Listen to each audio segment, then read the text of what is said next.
Assalamualaikum warahmatullahi wabarakatuh dan selamat pagi. Perkenalkan, saya Srilap Christine Kanarasi dengan nomor NIM 1702 405072 dari kelas Agribisnis 7B. Di sini saya akan memaparkan materi yang berkaitan dengan mata kuliah berpikir sistem dengan dosen pengampu Dr. Marlina Bakri, SPD, MPD. Adapun materi yang akan saya jelaskan, yang pertama, pemecahan masalah dengan berpikir sistem. Yang pertama, menyamakan perspektif tentang masalah. Perspektif merupakan cara pandang dan penyampaian cara pandang dalam berdiskusi adalah sangat penting. Sangat sering dalam sebuah diskusi terjadi sebuah perdebatan akibat cara pandang yang berbeda. Yang kedua, sistemik secara interaktif dengan prinsip 4V. Yang pertama, melihat tujuan dari sistem pada tingkat analisis tersebut. Yang kedua, melihat fungsi secara kontekstual. Yang ketiga, melihat struktur dan komponen. Yang keempat, melihat bentuk dan saling keterhubungan dibandingkan sebab akibat linear biasa. Materi yang kedua yaitu dukungan kuantitatif dalam berpikir sistem. Yang pertama, sistem adalah sebuah proses untuk menyusun sebuah model dari sistem nyata.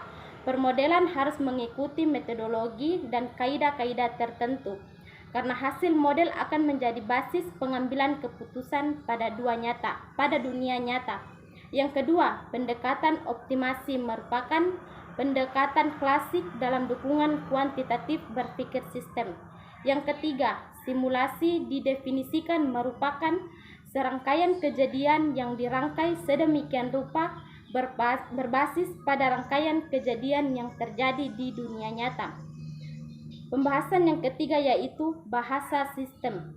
Bahasa adalah sistem lambang bunyi yang digunakan oleh para anggota kelompok sosial untuk bekerja sama, berkomunikasi, dan mengidentifikasi diri.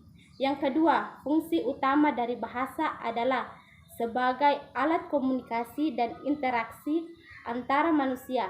Selain itu, dapat berfungsi sebagai identitas suatu bangsa dan sebagai alat pemersatu.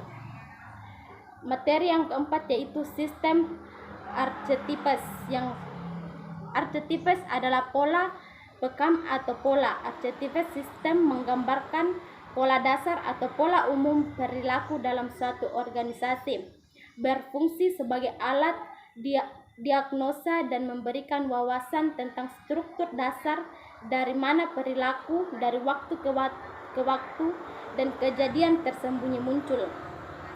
Materi yang berikutnya yaitu stok dan flow diagram. Stok dan flow diagram merupakan pengembangan dari causal loop diagram yang digambarkan dalam diagram terdiri dari dua jenis variabel yaitu stok dan flow di dalam permodelan sistem dinamik.